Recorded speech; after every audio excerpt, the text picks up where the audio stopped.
Ninguém costuma ter problema para concluir que não quer a vida que tem. Agora, pergunta para essas pessoas o que elas querem. Algumas vão saber te responder, mas a maioria vai travar e mandar aquele clichê que todo terapeuta, coach e psicólogo já ouviu algumas dezenas ou centenas de vezes. Eu não sei o que eu quero. Será? Eu penso diferente, viu?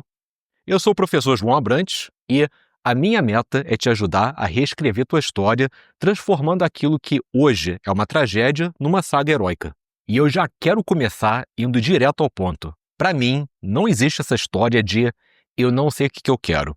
A resposta já está aí dentro. Sempre teve. O problema é que ela costuma ficar soterrada por duas camadas que te impedem de enxergar. Pode ser uma, pode ser a outra, pode ser as duas. A primeira camada é a do julgamento. A pessoa sabe o que ela quer, mas ela sofreu uma lavagem cerebral tão severa da família, dos professores, da sociedade como um todo, que ela nem consegue enxergar aquela vontade como uma possibilidade. Por exemplo, eu já tive uma cliente que era filha de funcionário público e que foi incentivada, ou melhor dizendo, condicionada desde cedo para seguir esse mesmo caminho. Então, na cabeça dela, o concurso público era a única opção viável de futuro. E era visível o quanto que isso limitava a vida dela, ainda mais porque ela tinha uma paixão muito grande e um talento impressionante para cozinhar. Ela não só conseguia replicar, mas também melhorar qualquer receita que ela via na televisão, livro, etc. Só que toda vez que alguém sugeria para ela transformar esse dom numa profissão,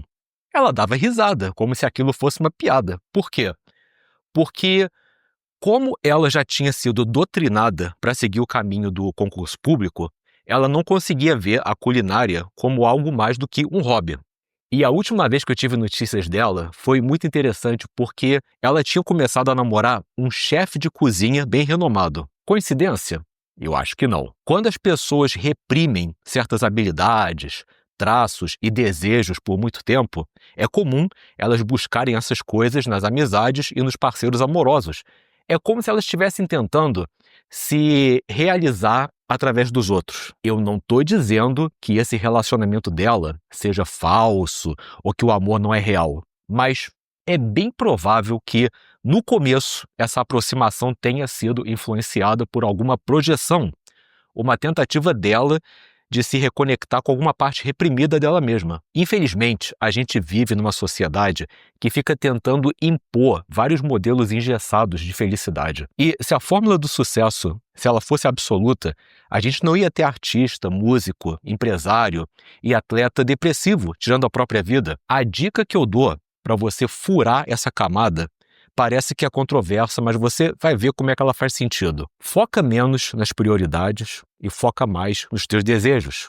Quando eu falo de prioridade, eu estou falando de tudo aquilo que os outros esperam de você. Decisões que parecem certas na teoria, mas que não te deixam empolgado, não te deixam motivado. Enfim, você não fica com vontade de entrar em ação. E quando você insiste nelas, o teu desempenho ele é movido pelo sentimento de obrigação. E isso é uma receita certa para você se sabotar, procrastinar, entrar em burnout e destruir a própria autoestima. Os desejos não. Eles ativam o sistema de recompensa do cérebro e transformam as tuas ações numa coisa que teu corpo quer fazer, não num fardo que ele tem que carregar. Você sustenta teus esforços com muito mais consistência porque o processo ele deixa de ser um castigo e vira uma jornada que faz sentido. Você vai fazer o que a neurocientista Anne-Laure Lecomte chama de mini-experimentos. Faz uma lista de tudo aquilo que você sempre teve vontade de ser ou fazer. Faz para você mesmo a seguinte pergunta: quando eu sonho acordado, quais são as coisas que eu sempre me vejo fazendo, independentemente do cenário? Aí, para cada cenário que você identificar, você vai responder a seguinte pergunta: qual o primeiro passo que eu posso dar para atingir esse desejo e que está dentro das minhas possibilidades? Por exemplo, se você quer escrever um livro de ficção, um bom experimento para você começar seria você estudar a estrutura da jornada do herói e fazer um apanhado da história completa, escrevendo 1 ou 2 parágrafos para cada uma das 12 etapas desse modelo. O objetivo aqui é você passar uns 10 dias nesse experimento, todos os dias dedicando um pouquinho do teu tempo para ele. Se você se sentiu empolgado e motivado no final desses 10 dias, prorroga por mais 10 e vai para a próxima etapa, tipo, começar a história mesmo de uma maneira impactante. A ideia aqui não é você se comprometer com os resultados, mas sim com o processo. Vê como é que a tua mente e o teu corpo reagem a isso. Você ficou motivado? Você conta os minutos para começar a praticar essa atividade? Você perde noção do tempo quando você está se dedicando a ela? Você costuma ir além da duração que tinha sido programada? Tipo, você decidiu que ia dedicar meia hora e quando você menos percebeu, tá lá 1h30 escrevendo? Tudo isso é importante. Dependendo da tua agenda, você pode encaixar mais experimentos. Agora, eu não recomendo mais do que 3. 1 a 3 de cada vez é o suficiente e o propósito disso não é você achar logo de cara a tua paixão e muito menos você decidir o que você vai fazer pelos próximos 20 anos. É você se reconectar com as tuas verdadeiras vontades e testar na prática o que realmente faz os teus olhos brilharem. Quando você adota essa filosofia dos pequenos experimentos, isso tira aquela obrigação de acertar e você sente mais liberdade para explorar a tua própria realidade, como se você fosse um cientista. Você não precisa largar o emprego, trancar a faculdade, terminar um relacionamento ou tomar qualquer outra atitude drástica nessa etapa. Agora, se você vê que o experimento não para de evoluir e que você está cada vez mais apaixonado e se encontrando nele, aí sim você pode começar a planejar uma transição estruturada, aumentando a quantidade de tempo, energia e até mesmo dedicando mais recursos financeiros, materiais, para você poder se aprofundar nesse caminho. Só que agora você não está mais agindo na base da intuição. Você realmente foi a campo e colheu as evidências de que aquilo pode ser um novo eixo para a tua vida. Agora, tem que ser desejos pessoais. Não pode ser nada que os outros impuseram ou sugeriram. Não fica julgando a utilidade ou profundidade das tuas próprias vontades, mesmo que seja um desejo que pareça bobo para os outros. Se ele faz sentido para você, vai fundo, porque muitas vezes é a conquista desse desejo que vai resolver algumas ou até mesmo todas as outras prioridades por tabela, mesmo que seja uma vontade pequena, rasa, até mesmo supérflua.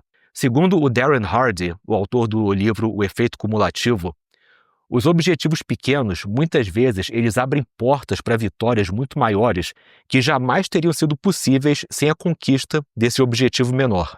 E foi exatamente isso que aconteceu comigo. Quando comecei minha jornada de mudança em 2011, a vida profissional ela estava implorando por prioridade. Eu estava falido, morando de favor na casa dos pais, trabalhando como professor particular de inglês e ganhando muito mal, diga-se de passagem, e não tinha nenhuma perspectiva de futuro. E mesmo assim, eu concentrei a maior parte do meu foco em estudar sedução, porque eu não aguentava mais ser rejeitado e feito de trouxa pelas mulheres. É claro que eu fui criticado e condenado por isso.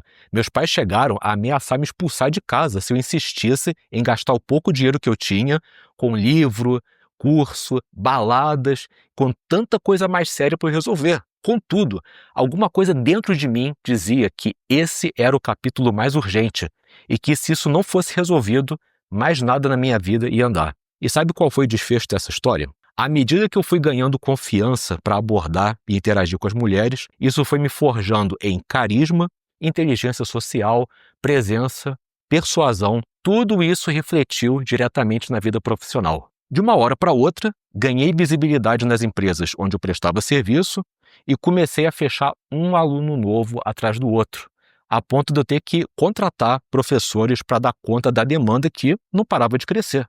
Em questão de poucos meses, eu já estava ganhando o suficiente para morar sozinho, totalmente independente dos meus pais. Por isso que você não pode se preocupar com o que os outros vão pensar dos teus desejos, porque aquilo que é bobo e fútil para alguns pode ser exatamente a virada de chave que você precisava. E tem mais uma coisa. Diferente das sagas que a gente vê nos livros e nos filmes, a jornada do herói da vida real, ela nem sempre começa de uma maneira clara, com você sabendo exatamente o que você vai fazer. Na maioria das vezes, você só começa com uma única certeza, que não dá mais para você continuar do jeito que está. E aí, cara, vira um caos, porque você começa a fazer vários mini experimentos que aparentemente não tem conexão nenhuma entre eles, só que todos são importantes para você ir ajustando a tua rota até o teu caminho ficar bem claro. Só que não tem jeito. No começo é tudo uma zona. Você fica ainda mais perdido, tua identidade fica instável, e isso tudo faz parte do processo. É desse caos que nasce a ordem. Em algum momento, tudo que está espalhado começa a converger para um único sentido. Mas isso não acontece antes da ação, acontece através dela. É que nem você organizar um armário bagunçado. Antes dele ficar arrumado, você tem que tirar tudo do lugar, jogar em cima da cama ou então em algum outro canto, né? E no primeiro momento parece que a bagunça ficou ainda pior. Mas esse é o melhor caminho para você ir organizando os itens e colocando cada coisa em seu lugar. Mesma coisa a vida. Não espera ter clareza para agir. Age e confia no caos. Confia que em algum momento tudo vai começar a fazer sentido. Então, essa foi a primeira camada. A segunda camada é a ideia fixa de que é impossível você conquistar o que você quer por você acreditar que você não tem a aparência, a inteligência, as habilidades, os contatos ou então o dinheiro para chegar lá. E na maioria das vezes isso acontece porque você está no nível 1 do jogo e você está se comparando com quem já está no nível 50. Em outras palavras, você quer conquistar e de uma hora para outra os mesmos resultados das pessoas que passaram anos treinando, errando e se aperfeiçoando. Pessoas que muitas vezes tiveram acesso a recursos e oportunidades que aceleraram esse processo. Esse tipo de comparação faz qualquer mudança parecer inalcançável. Quando você está no nível 1, o teu foco tem que estar no nível 2, próximo passo, não no nível 50. É evoluindo um passinho de cada vez que você chega lá, que é a base do método Kaizen. Não, João, esse não é o meu caso. Eu realmente não nasci para ter o que eu quero. Será? Eu penso diferente, viu? Se não me engano, foi o Brian Tracy que falou uma vez que quando um objetivo parece ser impossível, só 20% das vezes é que os motivos realmente procedem. O resto é tudo sabotagem da própria mente. Curioso, né? Ao mesmo tempo que a pessoa quer muito uma coisa, tem uma vozinha interior dizendo que aquilo não pertence a ela. É que nem você querer atravessar uma ponte enquanto você mesmo fica removendo as tábuas que estão na tua frente. Como é que você vai avançar? E o mais incrível é que, quando aparece um caminho viável, a pessoa rejeita e continua insistindo nas rotas que já mais do que provaram que estão erradas. Por isso que é importante você identificar e questionar as crenças que te fazem acreditar que você não merece realizar os teus desejos. Pode ser culpa, histórico familiar, traumas, baixa autoestima. Tem gente que fica tão apegada no papel de alguém que vive lutando e que nunca consegue nada, que isso acaba virando parte da identidade dessa pessoa, a ponto dela não conseguir se imaginar sem essa característica. Mas que fique bem claro uma coisa aqui: essas sabotagens não querem dizer que teu desejo é inviável. Isso só quer dizer que não basta você querer, você tem que fazer todo um trabalho interno. Primeiro passo é você se perguntar se os teus limites atuais são definitivos e se não tem nenhuma outra maneira de você chegar onde você quer apesar deles. Vamos imaginar que você é cadeirante e que teu sonho é ser um atleta. Bom, competir como um atleta convencional pode não ser possível, mas e se você virasse um atleta paraolímpico? Já não ia mudar tudo? Aliás, um exemplo real. Eu tenho um grande amigo lá de Portugal que desde pequeno ele era apaixonado por luta livre. O sonho dele, trabalhar na WWE, aquela federação americana de wrestling, que mistura esporte com espetáculo. Só que tinha dois problemas. Primeiro, ele morava do outro lado do oceano. Só isso já dificultava muito as chances dele aparecer nos eventos, fazer testes e tentar a sorte. E segundo, não tinha academia de wrestling onde ele morava. Porque se ele tivesse, ele até podia tentar treinar em Portugal e pegar um avião para os Estados Unidos e tentar a sorte. Mesmo que ele tivesse preparado, isso já ia ser muito arriscado. Agora, imagina você fazer isso sem ter onde treinar, sem experiência prática, só na base da vontade. Não tem como, né? Agora, você acha que ele desistiu só porque ele não podia entrar no ringue? Não. Ele arrumou um trabalho numa empresa de tradução, começou a legendar as transmissões dos programas da WWE e eventualmente foi escalado para ser o correspondente dessa emissora que transmitia as lutas. E nisso ele viajou várias vezes para acompanhar os eventos de perto. Entrevistou os lutadores, teve nos bastidores e até hoje ele é apaixonado pelo tema. Você vê que, de uma certa maneira, ele conseguiu o que ele queria. Você acha que ele ficou chateado por ele não ter virado lutador? Muito pelo contrário, porque depois que ele viu de perto como é que a rotina desses lutadores é puxada e perigosa, ele deu foi graças a Deus por ele estar do outro lado das câmeras.